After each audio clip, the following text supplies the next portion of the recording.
Muchas gracias por esta amable presentación.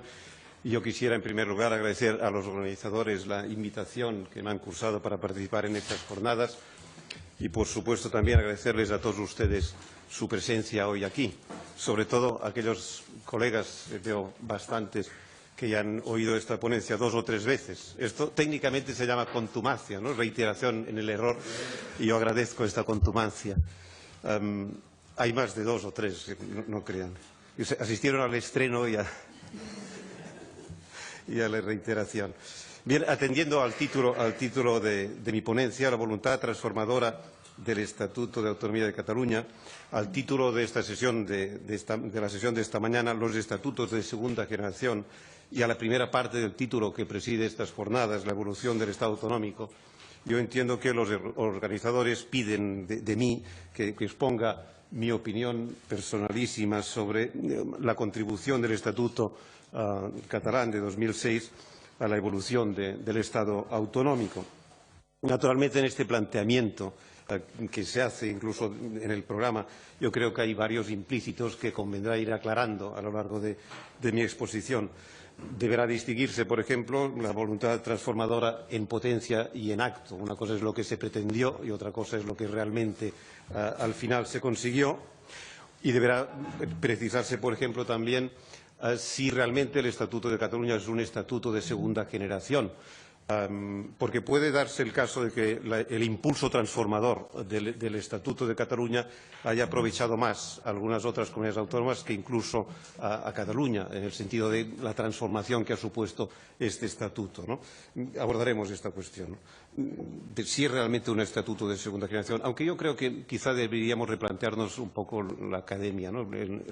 Esta denominación de estatutos de segunda generación, sobre todo viendo la aplicación que al final se está haciendo de estos nuevos estatutos. Formalmente sí son de segunda generación. En la práctica quizá tendríamos que precisar, yo no digo cambiar la denominación, pero sí quizá precisar qué queremos decir cuando hablamos de estatutos de segunda generación, ¿no? En definitiva, yo lo que voy a hacer va a ser de forma muy telegráfica, una vez más, hablar de cuáles eran las transformaciones que se pretendían introducir con el Estatuto catalán, cómo han quedado estas propuestas a partir de la sentencia 31/2010 y, en definitiva, cuál es la visión desde Cataluña, personal mía, pero desde Cataluña, de la situación en la que se encuentra hoy el Estado de las autonomías. En cuanto a la primera pregunta, ¿cuál era la voluntad transformadora de la reforma estatutaria? Aquí yo creo que debe quedar una idea clara desde el principio. El Estatuto no pretendía transformar el Estado de las autonomías en Cataluña en la segunda de las acepciones que da el diccionario de la lengua española a la palabra transformar, ¿no? Transmutar una cosa en otra, ¿no? Evidentemente no se pretendía esto. A lo sumo lo que se pretendía era transformar en la primera de las acepciones, ¿no? Hacer cambiar de forma una cosa. Esto quizás sí va a hacer cambiar, pero por supuesto no se pretendía más, ¿no? Y tampoco se pretendía transformar el Estado de las autonomías en su conjunto, en su globalidad, ¿no? La transmutación y el cambio global no puede hacerse desde un único estatuto, y esto en Cataluña yo creo que lo teníamos claro desde el principio. Aunque sí es cierto que también éramos conscientes de que desde una reforma de un único estatuto, pues sí puede influirse en la evolución del Estado autonómico, ¿no? Y aquí se plantean preguntas de notable trascendencia y de notable actualidad, que retomaremos también al final, ¿no? Por ejemplo, cuando se elaboró el Estatuto de Cataluña del 2006, se pensó si era un estatuto, un modelo, se establecía un modelo generalizable o no. Esta es una pregunta. O una pregunta que yo creo que se planteó en la sesión de ayer. La propuesta que se hacía desde Cataluña era como reacción a la homogeneidad a la que se había alcanzado o no. Yo no sé, porque ayer lo sentí mucho, pero no pude estar en la sesión de ayer por la tarde, cuál fue la respuesta que se dio a esta pregunta, ¿no? Desde mi punto de vista muy personal, por lo que vi y oí a lo largo del debate parlamentario, del debate que suscitó todo el proceso de elaboración del Estatuto de Autonomía, yo creo poder afirmar que desde Cataluña no se buscó la simetría como un fin en sí mismo. Desde Cataluña lo que se pretendió, como ahora veremos, es que la Generalitat de Cataluña tuviese más poder político, más recursos económicos, pero no se buscó, no se quería simplemente ser distintos, ¿no? aunque también debo confesar que, y también podemos retomar este tema al final, que a mí la experiencia me ha demostrado que la generalización lleva a que Cataluña no tenga los niveles de autogobierno a los que pretende llegar, ¿no? Yo nunca me había opuesto a la generalización, pero yo creo que en la práctica esto se demuestra, digamos, se demuestra con la práctica, ¿no? En definitiva, la pregunta subsiste: ¿se pretendía establecer un modelo generalizable o no? Y la respuesta definitiva a esta pregunta se dejó en manos de las Cortes Generales, como no podía ser de otra manera, ¿no? Yo creo que esto quedó claro en el caso, diríamos, en la fase catalana de la reforma estatutaria, ¿no? Es cierto que el estatuto que salió del Parlamento de Cataluña en septiembre de 2005 era difícilmente generalizable a todas las comunidades autónomas. Pero es lo que se planteó al Congreso de los Diputados, siendo conscientes que le correspondía al Parlamento español y especialmente al Congreso de los Diputados decir si este modelo, que quería un modelo generalizable o quería un modelo para Cataluña y para alguna otra comunidad autónoma. Yo recuerdo que esto sí se planteó en Cataluña, la idea de, bueno, este es un modelo que se puede optar para aplicarlo a Cataluña y al País Vasco esencialmente para ver si encajan de una vez estas dos comunidades autónomas, o es un modelo que tiene que servir también para Murcia y con todos los respetos, pero se utilizaba este ejemplo, ¿no? Si tiene que servir para Murcia y también para Cantabria, ¿no? Yo creo que el Congreso de los Diputados optó por la segunda alternativa, la idea de hacer un estatuto que fuese generalizable a todas las comunidades autónomas. Y, de hecho, lo fue generalizando hasta donde se fue planteando por parte de las comunidades autónomas. Lo que pasa es que era un modelo el que salió de las Cortes Generales, que suponía, yo creo que de forma clara también, a pesar de que era un modelo generalizable, era un modelo que suponía que el Estado cedía parte de su cuota de poder en favor de las comunidades autónomas, ¿no? Lo que sucede es que yo creo que el Tribunal Constitucional vino a poner las cosas en su sitio y enmendó en parte la plana al Congreso de los Diputados, ¿no? En el sentido de que la generalización, por supuesto, se respetó, pero incluso el Tribunal Constitucional en su sentencia convirtió la generalización y partió, nos lo explicará mucho mejor Luis en su intervención, pero yo creo que partió de la idea de que la generalización y la recuperación de competencias por parte del Estado, del poder político que había cedido el Estado en el Congreso, que esto se tenía que preservar, que se tenía que volver atrás, por decirlo así, y que se tenía que preservar el poder que tenía el Estado antes de estas reformas, yo creo, ¿no? Y, de hecho, convirtió la generalización y esta idea de preservación del poder del Estado en canon de enjuiciamiento de la constitucionalidad del Estatuto de Cataluña, y fue, yo creo, uno de los motivos de declaración de inconstitucionalidad tácita o expresa de varios preceptos del Estatuto catalán, ¿no? La idea de esto es inconstitucional porque, como debe generalizarse, es inconstitucional, ¿no? Por lo tanto, la generalización yo creo que tuvo también esta función. Pero volviendo a la pregunta inicial, ¿cuáles eran los objetivos del Estatuto del 2006? Pues yo lo he repetido hasta la saciedad y como digo, muchos de ustedes lo han oído ya, ¿no? Eran tres objetivos fundamentales a los que podrían añadirse 4 más. Yo creo que no menos importantes, ¿no? El primer objetivo era conseguir para la Generalidad de Cataluña más poder político. Más poder político, y esto no tanto a base de ampliar el número de competencias, y aquí hay una diferencia clara entre el Estatuto catalán y otros estatutos que sí ampliaron las competencias, cuanto de mejorar, lo que decíamos, mejorar la calidad de las competencias que ya teníamos. En definitiva, que las exclusivas fueran realmente exclusivas, que las compartidas permitieran a la comunidad autónoma tener un ámbito suficientemente importante para fijar políticas propias en estos ámbitos, pero políticas propias que realmente tuvieran capacidad de transformar la realidad social y política, y conseguir que las ejecutivas pues incorporasen en los reglamentos de ejecución, ¿no? Las técnicas para conseguir estos objetivos son conocidas y criticadas, aunque yo todavía tengo fuerza para defender las técnicas que se utilizaron para lograr este objetivo de conseguir más poder político. El segundo objetivo era mejorar la financiación de la comunidad autónoma, aumentando los recursos económicos, mejorando la autonomía financiera, limitando también, y esto era importante, lo que se consideraba un exceso de nivelación entre las comunidades autónomas, ¿no? Limitando, en definitiva, la transferencia que, según dicen los técnicos, yo no sé si es cierto o no, pero ellos lo han calculado, la transferencia de entre un 7 y un 8% del PIB de Cataluña a otras comunidades autónomas, que parece, también dicen los técnicos, que es un porcentaje realmente muy elevado en términos de derecho comparado, ¿no? Y, por fin, también se pretendía, cuarto objetivo en este ámbito, por primera vez en la historia, conseguir que las inversiones del Estado en las infraestructuras en Cataluña fuese equivalente al PIB que tiene Cataluña en relación con el PIB estatal, un 18% aproximadamente, cosa que no se ha conseguido nunca y que no se ha conseguido tampoco después del Estatuto de Autonomía. En definitiva, este era el objetivo. Podemos hablar también, si ustedes quieren, en el debate sobre los malentendidos que existen entre España y Cataluña, por decirlo así, en relación con el tema de la solidaridad de Cataluña, ¿no? A mí es de las cosas que siempre me ha sorprendido. Tercer objetivo que se perseguía, reforzar los elementos identitarios de Cataluña, especialmente el carácter nacional de Cataluña como comunidad con rasgos diferenciales propios, y reforzar también la posición del catalán, de la lengua propia de Cataluña. Y aunque cueste creerlo, pues en Cataluña todavía está el catalán en una posición de debilidad respecto del castellano.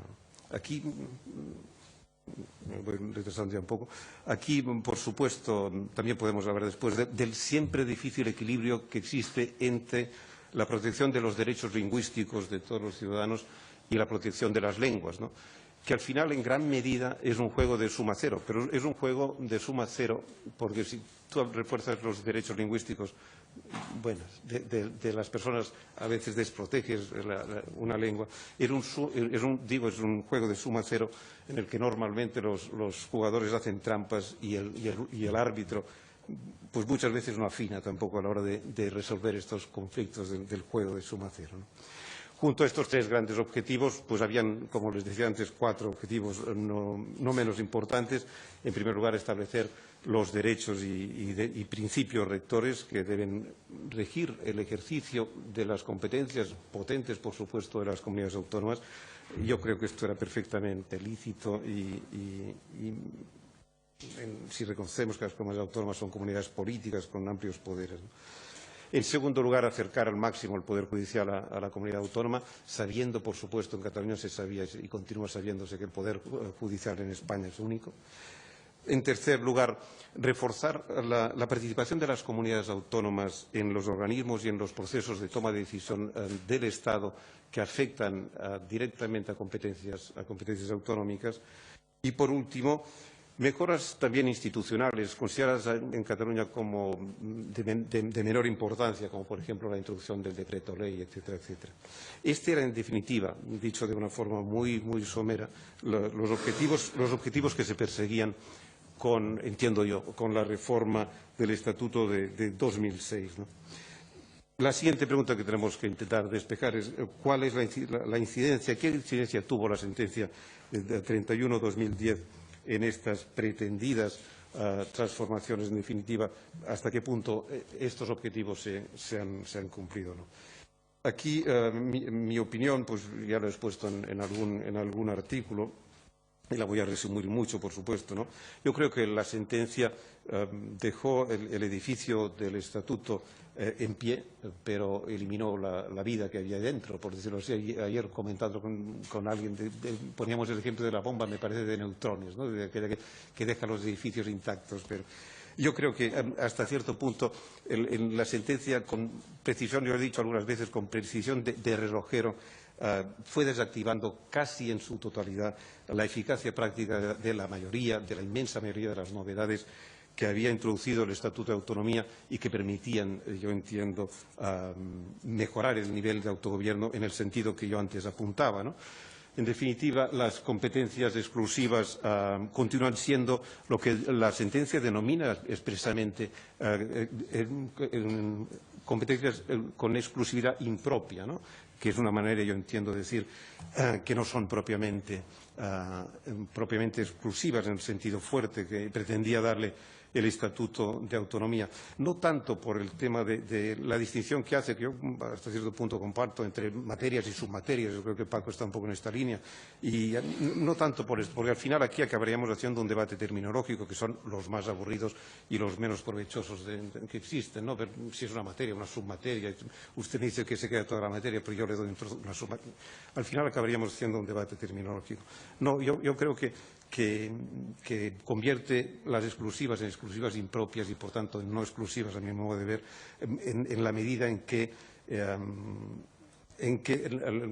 como veremos después, el Estatuto deja de tener funciones delimitadoras de competencias. La delimitación de competencias, dice el Tribunal, corresponde a la Constitución, que internos no dice prácticamente nada respecto de la delimitación de competencias, enuncia, como decía la sentencia de Valencia, los títulos, pero no los delimita, y después el Tribunal Constitucional. Pero el Tribunal Constitucional no tiene parámetros seguros para hacer esta operación, porque la Constitución le dice muy poco, ¿no? Y, por tanto, ¿cuál es la consecuencia de esta sentencia en este ámbito? Pues que queda la delimitación de competencias en manos del legislador ordinario, y que es un poco lo que ya venía sucediendo. Las bases continúan siendo como estaban antes, a pesar de la declaración de inconstitucionalidad del precepto que regulaba las competencias compartidas. Yo creo que el Tribunal, después, en muchas sentencias, ha continuado aplicando su propia doctrina de la regla-excepción, ¿no? Por tanto, yo creo que aquí no ha habido cambios. No ha habido cambios, diríamos, con las ejecutivas, pues ha declarado que no incorporaban la potestad reglamentaria ejecutiva. Y respecto de las mejoras en el ámbito de la financiación, pues yo entiendo que lo que ha hecho la sentencia ha sido esencialmente, en la mayor parte de las mejoras de financiación, decir que son preceptos que no vinculan al legislador ordinario, por tanto son meros acuerdos políticos pero sin vinculación jurídica. Y lo mismo sucede respecto de la participación de las comunidades autónomas en organismos estatales, ¿no? Dice, esto no vincula al legislador ordinario.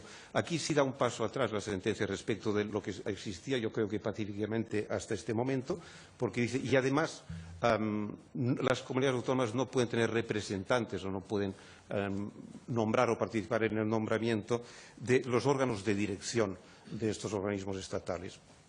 Hasta este momento yo puedo aportar ejemplos, el puerto de Barcelona, por ejemplo, de organismos estatales en los que sí habían representantes de las comunidades autónomas o órganos de dirección. Respecto a las mejoras, digamos, en las novedades identitarias, pues aquí se desactivan los hipotéticos, porque eran hipotéticos efectos de estas novedades. Y, finalmente, respecto del Poder Judicial, pues también yo creo que se desactiva, dando una amplitud superior a la que tenía la reserva de ley orgánica del Poder Judicial. Yo creo que si uno coge la sentencia va diciendo, esto corresponde a la ley orgánica, esto corresponde a la ley orgánica, con toda libertad fijarlo. Y hay aspectos que yo creo que no estaban regulados en aquel momento por la ley orgánica, ¿no? Amplía, yo creo, hasta cierto punto la reserva de ley orgánica. Esta operación devastadora, entre comillas, ya que hemos utilizado el término de la bomba de hidrógeno o de nitrógeno, no sé cuál es, que esta operación, diríamos, devastadora del Tribunal Constitucional, yo creo que la lleva a cabo a partir de dos premisas teóricas sobre las que, en las que yo no podré detenerme, ¿no? Simplemente las apunto, son conocidas y seguro que Luis va a insistir en ellas, ¿no? La primera es lo que podríamos llamar, y alguien ya lo ha llamado así, la doble degradación de la posición constitucional de los estatutos, ¿no? Resultan prácticamente excluidos, yo entiendo, del bloque de la constitucionalidad. Yo creo que esta es una doctrina novedosa, yo creo que es una doctrina que revisa la doctrina constitucional centrada hasta este momento y revisa sobre todo la sentencia de Valencia. Hay una sentencia del Tribunal Constitucional en la que se intenta explicar que entre Valencia y Barcelona, entre la de Valencia y la de Cataluña, no hay una contradicción. Yo creo que sí la hay, podemos hablar después de esto, ¿no? A no ser que queramos hacer decir a la sentencia de Valencia lo que realmente no dice, ni yo entiendo que puede decir, ¿no? Pero, en fin, ya voy muy retrasado, aunque me gustaría extenderme un poco sobre esta cuestión. Pero, en fin, lo dejamos apuntado, ¿no? Es la idea de que a mí me parece que sí hay contradicción entre la sentencia de Valencia y la sentencia de Cataluña en este ámbito, ¿no? Y la sentencia convierte a los estatutos en simples leyes orgánicas, lo dice muy claramente, lo reitera, aunque, y aquí viene la segunda degradación, entiendo yo, de los estatutos, la reserva de ley orgánica a favor de los estatutos de autonomía deviene en la sentencia una reserva prácticamente inexistente, porque si ustedes se fijan, cede siempre de manera automática y sin mayor razonamiento ante todas las demás reservas de ley orgánica. Cuando hay una duda entre esto puede corresponder al estatuto o a la ley orgánica del Poder Judicial, sin más comentarios, esto corresponde a la ley orgánica, ¿no? Por tanto, la reserva, que alguna reserva habrá de ley orgánica estatutaria, cuando habla de ley básica, institucional básica de la comunidad autónoma, algo debe significar esto. Pero si ustedes se fijan en la sentencia, yo no he visto ningún pasaje de la sentencia en la que se diga esto corresponde a la reserva de ley orgánica estatutaria y, por tanto, prevalece sobre la reserva de la... En fin, esto es mi apreciación, vamos a matizarlo después si conviene, ¿no? Y la segunda premisa a la que parte la sentencia entiendo que es una negativa radical a que desde los estatutos de autonomía, a pesar de ser leyes estatales, a pesar de leyes paccionadas, o quizá porque son leyes paccionadas, que la negativa a que pueda condicionarse desde los estatutos el ejercicio de las competencias estatales, pero incluso el ejercicio de aquellas competencias estatales que afectan a materias que están relacionadas con el núcleo más duro de la reserva, que yo entiendo la reserva estatutaria. Porque, ¿qué núcleo más duro que, por ejemplo, las competencias o la financiación? Esto afecta a la Santa Bárbara, diríamos, de la comunidad autónoma, a la financiación. Pero, mire, aunque usted regula temas de financiación, pues esto corresponde regularlo al legislador ordinario del Estado, al legislador ordinario estatal, ¿no? ¿Por qué? Porque tiene una incidencia sobre el ejercicio de competencias estatales. Yo creo que, y esto yo creo que Muñoz Machado lo aceptaba, que en los estatutos de la primera generación habían mandatos constitucionales dirigidos al legislador y nunca se habían declarado inconstitucionales. El Estado hacía más o menos caso, pero se consideraba que eran mandatos, que el estatuto podía dar mandatos al legislador. En la sentencia esto yo creo que ha desaparecido totalmente. No hay mandatos al legislador, aunque es una ley que el propio Estado ha asumido, pero parece que no podía haberlo asumido porque... Hasta cierto punto, a veces parece que el estatuto para el tribunal en esta sentencia es una ley autonómica, no es una ley del Estado pactada con el Estado. Los estatutos yo creo que han quedado reducidos como una norma de organización interna de las comunidades autónomas, puramente organizativas, sin esta vertiente exterior, como si no fuese una cosa, son vasos comunicantes, que en definitiva entre la Constitución y los estatutos son vasos comunicantes, ¿no? Y esto creo que es así. Pero, en fin, no puedo detenerme más en el análisis y en la crítica que ya he hecho, digo, en algunos artículos de la sentencia. Lo que llevo dicho, yo creo que en mi opinión, después de la sentencia 31/2010, la organización territorial del poder en Cataluña ha quedado igual que estaba antes de iniciarse el proceso de la reforma estatutaria. Yo creo que los avances son muy poco significativos, salvo, por ejemplo, haber subido a rango estatutario algunas cosas que estaban en leyes ordinarias. Y con la que está cayendo actualmente, con las reformas, con motivo de las reformas de la crisis económica, no está mal tener algún respaldo estatutario, ¿no? Tener la garantía estatutaria. Pero yo creo que los avances son muy poco significativos, pero también lo son los retrocesos, ¿no? Yo creo que desde Cataluña lo que se ha perdido, por ejemplo, es en el ámbito lingüístico el tema de la preferencia del catalán, el uso preferente del catalán por parte de las administraciones autonómicas y locales. Tiene que tenerse en cuenta que en la ley de política lingüística la preferencia, el uso preferente se predicaba de la administración del Estado en Cataluña, y esto, por supuesto, ha habido un cierto retroceso, pero yo creo que nos hemos quedado esencialmente como estamos. Esta posición mía es minoritaria en Cataluña. En Cataluña la opinión más general es que realmente el Estatuto ha supuesto un paso atrás. A mí me sorprende porque realmente yo creo que no ha sido así. Nos hemos quedado, insisto, esencialmente como estábamos, ¿no? Lo que yo creo que casi nadie, no sé, Joan Vintró me corregirá, casi nadie en Cataluña diría que el Estatuto de Autonomía del 2006 es un estatuto de segunda generación en Cataluña, ¿no? no diré que digan que es peor, diríamos, que el del 79, pero que es un estatuto de segunda generación en el sentido de que ha supuesto un avance en el autogobierno. En Cataluña creo que esto no lo sostendría casi nadie, ¿no? En definitiva, para lo que se ha servido la reforma estatutaria ha sido esencialmente para dejar claro que la mejora del autogobierno, una mejora significativa del autogobierno, no se puede producir a través de la reforma estatutaria. Esto ha quedado claro. Y, en segundo lugar, desde el punto de vista político, también ha servido para que los ciudadanos de Cataluña, al final, pues después de la sentencia, tomaran conciencia del nivel del autogobierno del que dispone Cataluña, ni más ni menos, para bien y para mal. Y yo creo que hasta este momento no se sabía, y había mucha gente que miraba para otra parte, ¿no? Ahora sabemos perfectamente cuál es el nivel de autogobierno, y habrá gente que estará de acuerdo con el autogobierno que tenemos, pero se ha puesto sobre la mesa, ¿no? Y, por último, ya voy acabando, la última pregunta, posiblemente la más interesante, que es ¿y ahora qué, no? ¿Y ahora qué hacemos, no?, ante esta situación? Y yo, ante esta interrogante, ¿y ahora qué hacemos?, yo quisiera dejar sentada una primera constatación. Yo creo que realmente la primera constatación es que el tiempo de los juristas, en cuanto a tales, yo creo que ha pasado. Si alguna vez fue, porque no sé si alguna vez fue el tiempo de los juristas, yo creo que el tiempo de los juristas ha pasado. Yo creo que ahora los juristas, la interpretación, la glosa, el comentario de los textos sagrados, ¿no?, de la Constitución y de los estatutos de autonomía, esto ha pasado mejor vida. Yo creo que la concreción del Estado de las autonomías está más que nunca en manos del legislador estatal ordinario y está más que nunca, en definitiva, en manos de la nuda política. Y aquí los juristas pues tenemos que ser muy modestos a partir de ahora, ¿no? A lo mejor siempre ha sido así, ¿eh? Yo creo que, y nos habíamos hecho la ilusión los juristas de que podíamos influir y tal, y a lo mejor siempre ha sido así, y a lo mejor quizá debe ser así, ¿no?, que es una cuestión de políticos más que de juristas. De hecho, hay muchos estados compuestos en los que esto es así, ¿no?, aunque no en todos, porque aquí también hay falacias cuando se argumenta, ¿no? Pero hay muchos estados en los que el reparto de competencias y tal, esto se deja en manos de la política y los juristas tienen poco que decir, ¿no?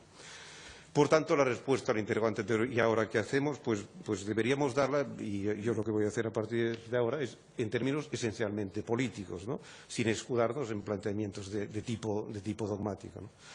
Y desde esta perspectiva más política, pues yo creo, en mi opinión, yo creo que la situación actual del Estado de las Autonomías es una situación grave, muy difícil, y el futuro del Estado de las Autonomías para mí también es un futuro muy complicado, muy grave, ¿no? Por otra parte, yo creo que la crisis económica, que hasta hace relativamente poco no había influido en el Estado de las Autonomías, yo esto lo había escrito no hace mucho, y yo me quedé muy sorprendido porque pensaba, aquí va a influir de forma muy grave, ¿no? Y yo creo que constatamos que no era así, entre otras cosas porque el Estado tenía suficientes competencias definidas de forma suficientemente amplia como para afrontar este reto. En cambio, ahora yo creo que, por supuesto, la crisis económica está impactando de forma clara y muy notable en el Estado de las Autonomías, ¿no? Pero el problema de fondo yo creo que radica en el hecho de que no existe en España un diagnóstico mínimamente compartido sobre los problemas que aquejan al Estado de las Autonomías. Incluso yo diría que el diagnóstico es radicalmente distinto en muchos casos y, en consecuencia, pues tampoco existe el mínimo consenso para intentar buscar remedios a estos problemas, ¿no? Y por esto yo digo que a mí me parece que la cuestión es relativamente grave, ¿no?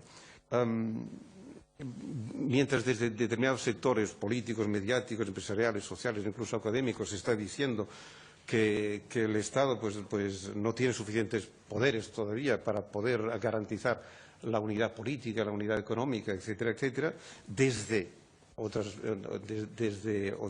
posiciones también muy amplias, sobre todo en determinadas comunidades autónomas, se está diciendo no, el problema del Estado de las Autonomías es que las comunidades autónomas no tienen suficiente poder político, suficientes recursos económicos, suficiente reconocimiento. Y esto yo creo que es así, ¿no? las propuestas de los primeros, ¿no?, de los que están diciendo que el Estado tiene que tener más poderes, pues también, evidentemente, tiene distintas concreciones, desde los que están diciendo, como sabemos todos, que el Estado de las autonomías tiene prácticamente que desaparecer y abolirse. En la última encuesta del CIS que yo tengo disponible, en noviembre del 2012, era ya el 17%.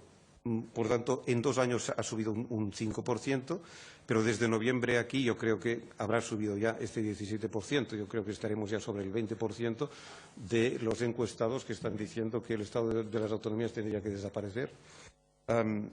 Hay otra posición, por supuesto, en los que dicen que no es necesario que desaparezca, pero sí que abogan por una fuerte recentralización del poder y de las competencias en el Estado y del papel del Estado con la correspondiente debilitación de las comunidades autónomas. Y otras posiciones, como ustedes saben, que serían favorables a mantener un cierto statu quo, y lo fiarían más las mejoras en reforzar la idea de coordinación por parte del Estado y, sobre todo, de la reforma del Senado, ¿no?, que yo creo que en algunos sectores quizás se pone demasiadas esperanzas en esta fórmula como la solución a todos los problemas del Estado de las autonomías, ¿no? Naturalmente, estas tres posiciones tienen también concreciones muy distintas, ¿no? Por ejemplo, se está abogando también por una cierta redistribución de las competencias y se dice a partir de criterios de eficacia y de eficiencia, ¿no? Esta es la idea, por ejemplo, del profesor Tornos, insiste mucho en esta idea. Tenemos que replantearnos y volver a redistribuir las competencias buscando el interés de los ciudadanos, no el interés general de las comunidades autónomas, que siempre está muy ideologizado, ¿no? Es difícil rebatir con argumentos esta idea, pero sobre todo en una época de profunda crisis. Sin embargo, tampoco pueden soslayarse algunos interrogantes, ¿no? Este planteamiento que parece en principio muy aséptico, ¿no? Pero ¿quién define en definitiva la eficiencia, ¿no? ¿Quién define los intereses de los ciudadanos por encima de los intereses de las comunidades autónomas, ¿no? Van a ser posiblemente los sectores económicos, que en este ámbito vienen a ser un poco los famosísimos mercados en otros ámbitos, ¿no? En definitiva, aquí también el criterio de eficiencia es el único criterio que debe guiar la nueva redistribución de competencias, o hay valores políticos menos tangibles como la voluntad de autogobierno sacrificando parte de eficiencia, ¿no? El tema es complicado. También hay diferentes opiniones respecto de cómo deben formalizarse estos cambios. Voy acabando. En la Constitución, reforma de la Constitución, o se pueden producir estos cambios a través de las competencias que ya tiene el Estado. Yo creo que desde el punto de vista fáctico se pueden hacer estos cambios, se están haciendo estos cambios en gran parte a través de las competencias que tiene el Estado. Fácticamente esto es así, excepto algunos, por supuesto, la reforma del Senado. Si no hay reforma de la Constitución, no hay reforma del Senado, pero se pueden hacer casi todos a través de... Otra cosa será con criterios no factuales, sino con criterios de optimización, ¿no? El sistema óptimo sería, por supuesto, reformar la Constitución, ¿no? Lo que pasa y aquí entramos en la parte final de mi exposición, sería óptimo la reforma, pero yo creo que es una reforma que no puede hacerse a través de los dos grandes partidos, que tiene que tenerse en cuenta también la opinión de las comunidades autónomas, por ejemplo, los partidos que están gobernando determinadas comunidades autónomas, como mínimo, ¿no? Y aquí empieza el problema, ¿no? Porque estas otras opiniones que entiendo que tendrían que tenerse en cuenta están absolutamente alejadas, como les decía antes, de estas opciones que he descrito muy someramente, ¿no? Por ejemplo, en Cataluña el 61% de los encuestados en la encuesta de opinión del Centro de Estudios de Opinión de la Generalitat de Cataluña, que es un centro oficial, pero muy riguroso, yo creo, es muy fiable, el 61% de la opinión pública pues está abogando por la idea de que Cataluña tiene que tener más poder político, más recursos económicos, más reconocimiento, el 61%. Aquí también, por supuesto, se pueden ver diversas concreciones. El 30% está pidiendo la independencia, el 30%, 29,9% en la última encuesta. Es un porcentaje que no deja de crecer. Hace 3 años era el 15%. En febrero del 2009 era el 16,1%. Por tanto, en 3 años se ha duplicado. Hemos pasado del 15%, que era normalmente, al 30%. Alcanza el 44,6% de los votos en un hipotético referéndum de independencia, un referéndum que no se realizará nunca, ¿no? Pero a la pregunta de ¿usted votaría a favor en un referéndum? Contestan que sí. Vaya a saber esto qué significa, ¿no? Pero contestan que sí. El 44,6%, el 24,1% restante dice que no iría a votar y solo un 24% dice que votaría en contra, ¿no? Junto a este porcentaje del 30% favorable a la independencia, el 30% sería partidario de un Estado federal. Yo entiendo que en el contexto de esta encuesta, Estado federal significa sobre todo un Estado como el autonómico con más poder político. Los encuestados no afinan tanto, ¿no? Con más poder político para la comunidad autónoma, 30%, lo cual significa que ha bajado un 5% que se ha ido a la independencia. Mantener la situación actual lo propugna el 27,8%, ha bajado 10 puntos al respecto de la encuesta de una encuesta de hace 3 años, de la misma encuesta de hace 3 años, y disminuir las competencias autonómicas o el poder político en la comunidad autónoma se mantiene en el 5%, siempre está en el 5%.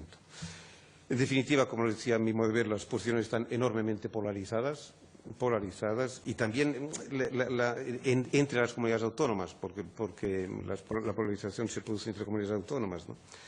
Con lo cual, la posibilidad de llegar a posiciones consensuadas a mí me parece cada vez más difícil. Yo la verdad es que a las comunidades autónomas, dicho así, ya que somos pocos, yo no les recomendaría que ahora abriesen a ninguna comunidad autónoma que abriese el proceso de reformas estatutarias, tal como está la situación. Desde este punto de vista, de si su objetivo es recuperar competencias y tal, yo creo que en este momento esta es una operación para las comunidades autónomas, podría ser de alto riesgo, ¿no? Posiblemente debería ensayarse quizá la idea de la vía de la asimetría, ¿no? La vía de la asimetría, no porque haya comunidades autónomas que tengan un derecho natural a diferenciarse de las otras, yo creo que esto no existe, ¿no? Sino porque hay comunidades autónomas que han demostrado a lo largo de décadas que quieren más poder político, y que quieren más poder porque quieren realizar sus políticas propias en sanidad, en educación, en comercio, y la quieren realizar porque creen que lo harían mejor. Simplemente por esto, porque creen que lo harían mejor que lo que está haciendo el Estado en el caso de Cataluña, ¿no? Yo creo que, y además están dispuestas a correr riesgos para llegar a este fin, y todo apunta a que continuará esta reivindicación pues el tiempo que haga falta, ¿no? El tiempo que haga falta, ¿no? Sin embargo, yo creo que me temo que ni el Estado ni las demás comunidades autónomas están por esta labor, que además yo entiendo que es una operación también complicada y de alto riesgo, ¿no? La operación de la asimetría, ¿no? Y por esto yo les digo que a mi modo de ver tenemos Estado de las autonomías para rato, porque cuando las posiciones están tan polarizadas es difícil llegar a estos puntos de acuerdo y de consenso mínimo, ¿no? Yo creo que tenemos Estado de las autonomías para rato como mínimo en estos próximos meses con un proceso claro de recentralización, con los viernes de dolor que nos han anunciado y que ya se está cumpliendo cada viernes su Real Decreto, ¿no? En esta vía recentralizadora, ¿no? Recentralización que mucho me temo que va a alimentar el sentimiento centrífugo o independentista en algunas comunidades autónomas y por tanto acabo como acababa en Bilbao, me parece, esta misma ponencia. Que todos tengamos mucha suerte. Muchas gracias.